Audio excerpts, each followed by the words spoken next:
Good evening. Welcome to We the Village, produced by Ron Hall, and I am your host, Sharonda Allen. And this evening we have a candidate, Wayne HAMER. He is running for re-election for Inglewood City Council in the 4th Ward. I want to say welcome to Mr. Wayne HAMER. Thank you. Good evening. How are you? I'm well. I'm in great favor. But I also would like to say that his opponent, Curtis Cavanis, was invited to also be on our show, but he had a scheduling conflict, so he was unable to make it this evening. So I would like to start off with you telling me a bit about yourself. Okay. My name is Wayne HAMER. I've been on the city council for 4 years.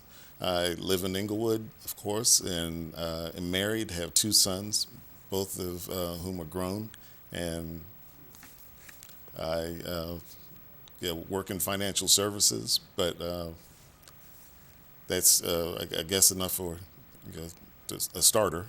Okay, great, Okay. great. So can you tell me about your community service, what you've given to the community since you are running for re-election? Absolutely. I'd be glad to. I started off, when we moved to Inglewood, my sons were 2.5 and 6 months old, and my firm belief is that if I'm going to live someplace, I need to be involved in it. It's easy to sit on the sidelines and complain about what is and isn't happening, but I'd rather be a part of the solutions. So I moved to Inglewood, got involved with the planning board, school board, Little League, community chest. I belong to a fraternal organization, and we do a lot of community service through my church. So I believe in being a part of the community that I live in. Right. So what other things, issues, problems, work do you think needs to be done in Inglewood? Well, one of the big things that I think we need to do is engage the citizens in town a lot more. The residents and the merchants, need to participate in what goes on in Inglewood. There's some incredibly talented people, and it's about getting them involved and being a part of the solution as well. And I think those things make for a better community for everyone. So what sorts of ways or activities or initiatives have you possibly done in the past or are planning to do in the future to actually engage the residents of Inglewood? One thing that, and I'm going to say we, because there's a program that's going on now, and it's evaluating how we as a city treat our seniors, and it's looking forward. Basically, it's about aging in place, and it's a grant that was secured by volunteers in the city, and they've worked with a whole host of people, residents as well as service providers, to look at what is offered in town and match that up with what residents would like to see, and project forward. And all of that's still going on, but project forward as to what is needed and what people would like to have and need to have that isn't provided in Inglewood. Right. And it is said that the measure of a community is the way that children and seniors are treated. How are the children and the seniors treated in Inglewood? I think very well. I'll stay on the seniors for a moment and then move to the children. There are a great many things to do in town. From a culture standpoint, we've got the Performing Arts Center, Bergen Pack, and there are numerous shows, and we've got a center, Cecil, the Southeast Center for Independent Living, which has a multitude of programs for our seniors to participate in. Cecil is a county started program, but it's supposed to serve 11 municipalities in southeastern Bergen County. And there are medical services, cultural things that go on, uh, just a wide range of different programs that seniors can participate in, and services they can take advantage of. Then we have our churches. The churches have various programs, and sometimes they do trips. There are quite a number of things. And then one of our greatest resources in town is our library. The public library does all kinds of programs, lectures. During the summer, there's a jazz series that's curated by one of the local residents, and all kinds of talent takes place.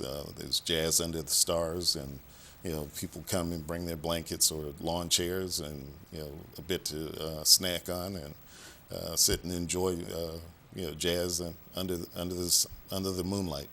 Right. I think that incorporating cultural activities and events actually is a great community activity that brings the community together, because when people can coordinate and cooperate with the arts, I'm a history teacher, Okay. and one of the facets of civilization and progress is when people have enough leisure time for the arts.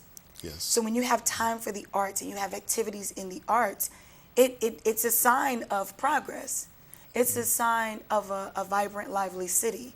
So that makes me feel really, good and happy to know that you do have evening activities where the city is not just shut down at 5 p.m. when the business is shut down. It's not just a commercial city, it's a community, and I think that's important. And as communities go today, we know demographically that sometimes we don't have as many opportunities in the arts that are just more organic, and not just someone coming in from out of town to participate, but we are able to informally or casually participate as an audience. One of the other things that the arts do, it increases bonding. Absolutely. Because and just staying on the seniors, but it's applicable to children as well as everybody in between. Right. But it also gives people a reason to come outside the house, Right. And from a senior standpoint, if you have your spouse, and even if you don't have your spouse any longer, it gives you an opportunity to come outside, meet new people, and keep growing. So Right. all of that's incredibly important. Yes, that is wonderful to hear, and I'm sure you've been involved in those things and will continue, because I hope that you are reelected, because I enjoy the focus on the arts. Of course, we need commerce, but sometimes commerce doesn't grow community. It grows business, and it may not be to the benefit of the residents, but the businesses who come in and take from the residents. But these sorts of activities allow the residents to flourish. So you talked about seniors, and you talked about general community events and activities and outreach. What sorts of programs are in place for children, and do you have any coordination with the Board of Education?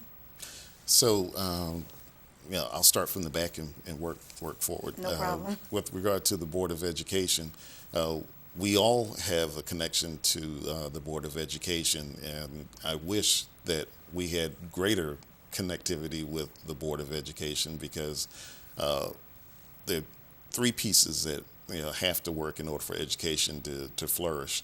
The students are one component, the parents the other, and the third are the teachers and the faculty, the on-site stakeholders, right? Yeah, the tripod. So Right. in order for it to balance and work the right way, all three segments have to work together. And when I said parents, it's not just parents of children, it's people that live in the community. Right. Because people who have things to offer, and there's so many talented people who live in Inglewood who come and sleep there. And Right. if we give people a reason to become a stakeholder, and whether you want to or not, you're already a stakeholder. Right. If you live and you own a property there, and even if you live in an apartment there, having a vibrant community and students learning and students understanding what's there for them at the next levels makes for a better and stronger community. So the more we can involve people in that whole process, the better all of us are going to be. I agree. And because I know that Inglewood has a variety of socioeconomic situations, I would like to ask about the demographics and the economic standing of the Fourth Ward Okay. in Inglewood. Well, the largest concentration of African Americans and Latinos are in the Fourth Ward, Right. but it's not limited to just African Americans and Latinos. But the predominant numbers are certainly African American and Latino. The socioeconomics, the stratification is amazing. In the ward in particular, but across the city.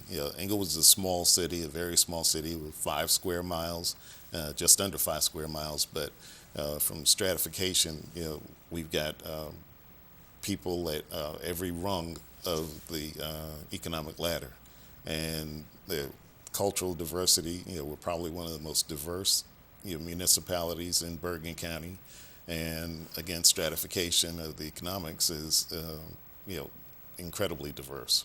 So we've had people living there. With Eddie Murphy lived Right. there, and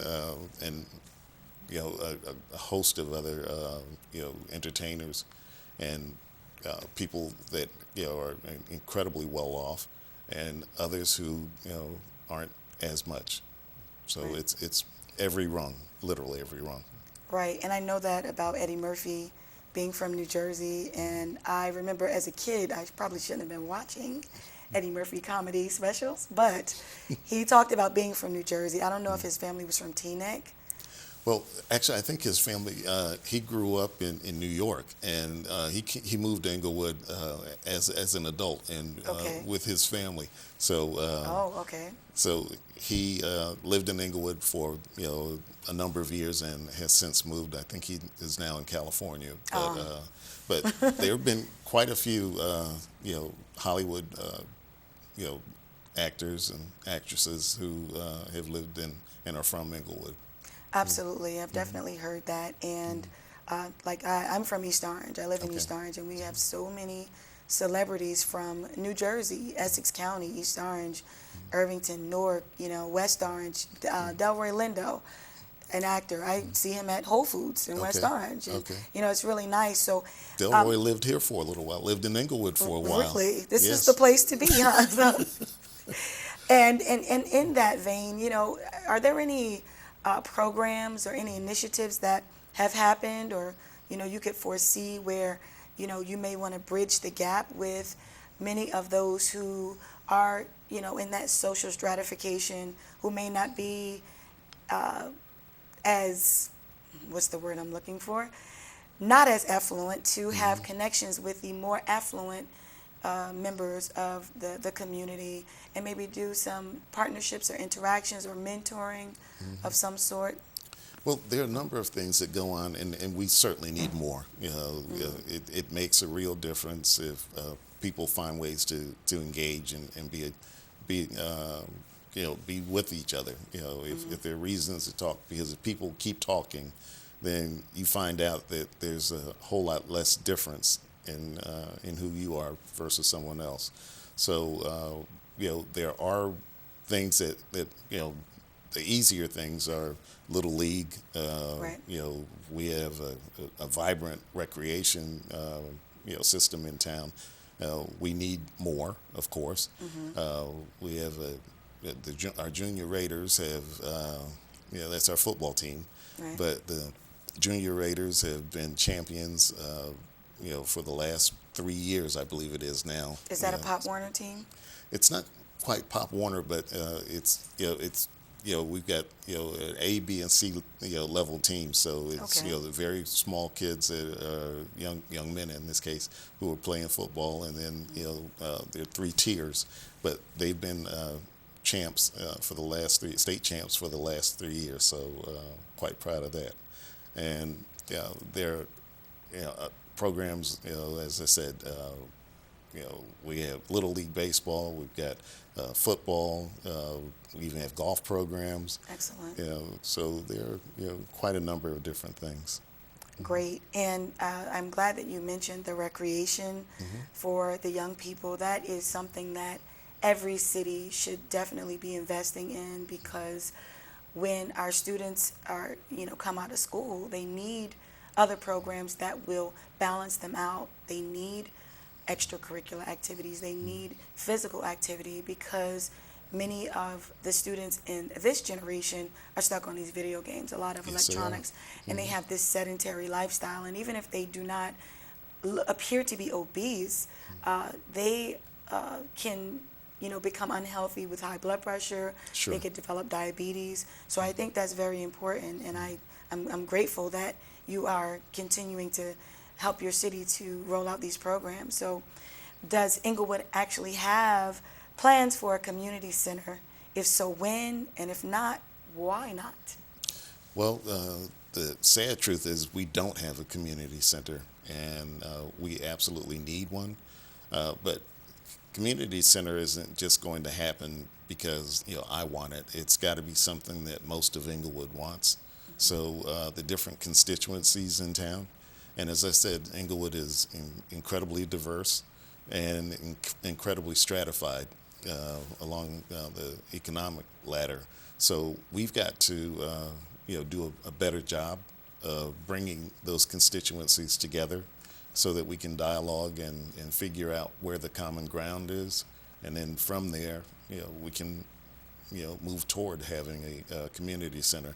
There are a wide range of programs that are currently offered in a lot of different ways, so it's more like a satellite situation, but I think it's better if we find a center and sort of bring most of those activities under one roof. Right. And do you actually have a YMCA in Inglewood? No, we don't. There's a YMCA in Hackensack, which is 3 towns over, but we don't have a YMCA in town. Well, that's interesting, because I know you said you have satellite programs in various locations. What sorts of facilities facilitate those activities that would be, let's say, in a community center? Well, we have 2 pools in town, and the YWCA does come and offer swimming programs at one of the pools, and our recreation department has other programs that are run, in our parks, as well as some of them are inside of buildings, inside of structures. But the McKay Park, which is the largest park in town, is the home for one of the pools that we have, and there's a baseball field there, a softball field there, 2 basketball courts, tennis courts. So it's fairly robust, and there's also an ice skating rink inside of that park. So there are a lot of different programs, but as I said, they really need to be brought together under one roof, and some of the other programs as well. Well, sometimes the recreation department, even though you don't have a community center, and it would appear as though recreation would be under the umbrella of a community center. What would you need in order to actually bring a community center to Inglewood? Most of it's going to be public will, the residents in town, because you got to look at the cost of, number one, building the community center and then maintaining. If we build it, it will range, and it depends on how much we want inside of that center, but it could cost as little as $5 million or as much as $8 to $10 million. And once it's built, it's got to be maintained. And one of our neighboring communities spent $10 million or so on their community center, and they probably spend close to $1 million running it every year. Wow. So that money comes from the residents and from taxes that are raised, and everyone needs to go into it eyes wide open that this is what it is that we want, this is what it costs, and this is what we have to do to get it. And as far as, there are a lot of creative ways to fund a community center. Of course, you have philanthropists. If you have someone like an Eddie Murphy there, that would be a great way. Would you just say that one more time? Yeah, just in case Eddie happens to hear this. Well, there are a lot of creative ways to fund a community center. For example, a local celebrity who may want to donate and adopt a community center. It will be a wonderful tax write-off. Nearby sports teams, athletes could actually donate and help to support a community center. They could even put their name on it. Hint, hint. Hopefully someone may hear this, and I'm glad that you did tell me to repeat it, because that is important. And when we, as a people, we support celebrities and we're buying their sneakers and buying their jerseys, and giving back, that's a major give back, to put your name on something. And writing grants to maintain. I'm a grant writer, and I know how important grant writing is. And, that could be a wonderful source of revenue. There are windfalls you could use, you can bring in. I know you have a performing arts center. Maybe some of that revenue could go toward the community. So there's a lot of creative ways to actually fund it. So, There are. Yeah, I think that some of those ideas need to be rolled out, and maybe we could get some great philanthropists to give back. So for my next question here, what would you like to achieve if and when you are reelected? Because I want to speak some power into this. Speak it into existence. Speak it into existence. Okay. One of the things that we've started recently is a dialogue between our young people and our law enforcement people. I think it's incredibly important with all of the headlines that we see and hear and read about. We've got to increase the dialogue. What it was aimed at doing is, helping young people act and not necessarily have to react. Number one, you watch your behavior, and you don't bring attention to yourself unnecessarily. But if a situation occurs, keeping a calm head and having knowing the right things to say and how to respond to things will absolutely make a difference. And we had a fantastic program at one of our local churches. Over 200 people attended. It was hard to keep the mic out of the hands of some of the adults, but the young people participated. They asked questions. We did role play scenarios where the police affected two stops. One a vehicular stop. 4 or 5 young people sitting in a car, and it had chairs assembled as a car, and they approached and asked questions, and and then out of that they asked other questions, and some people talked about situations that had occurred in the past, and we worked on what the police think about and what they think about, and answered questions, and we had great feedback from that. A good friend of mine said that his daughter, who normally is fairly shy, but said, "Dad, this is the best kind of meeting that I've ever been to." She said that she got more information in that scenario than she had ever gotten a hold of before. And it's a young lady who's in high school now. So it clearly is something we need to do, and we're going to do more of it.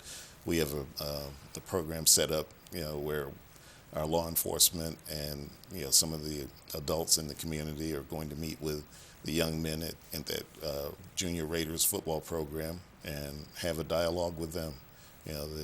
They're going through their season right now, but having them assembled in one place gives us a chance to talk things through and hear from them and let them hear from the police and establish a better relationship.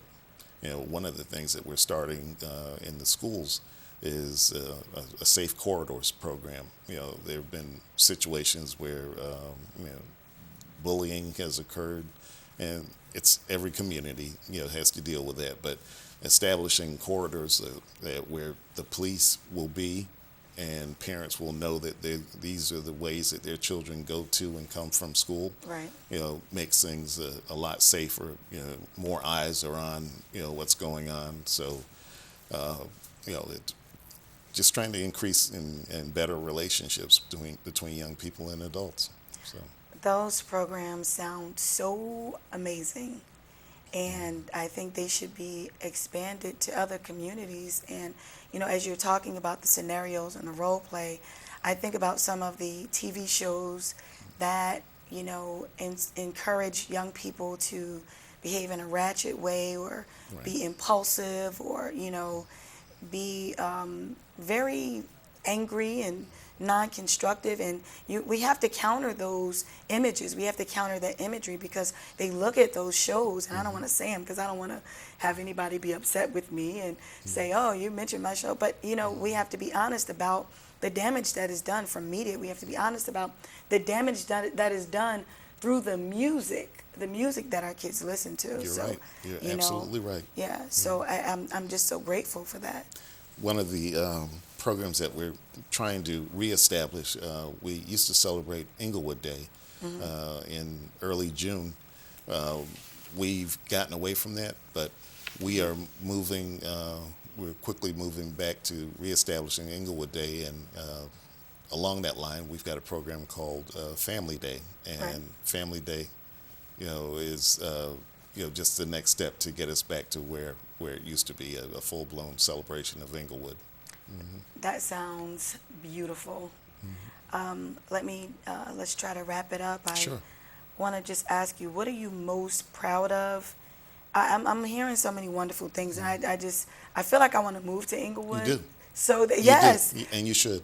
because I want to be in Inglewood to participate in such a community where it's growing, it's healing from whatever was ailing it, and there seems to be a lot of constructive activity going on. But I do want to ask you, what are you most proud of in your service as a councilman?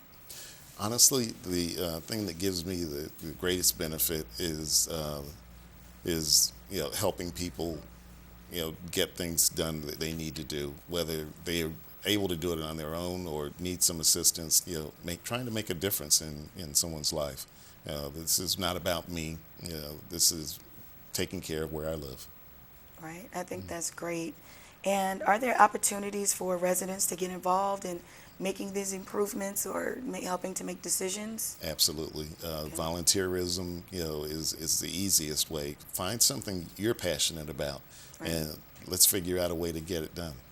We'll start something if need be. If not, attach what you do to what's already established, and be there. Show up. Be consistent, and make a difference. Wow, I am so impressed, and I'm not always impressed.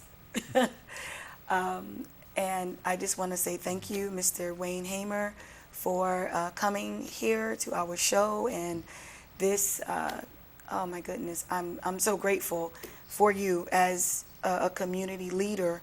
And I'm hoping that you are reelected so that you can continue to do the great work that you've been doing. And I just want to thank everyone for tuning in to We the Village. Have a good evening.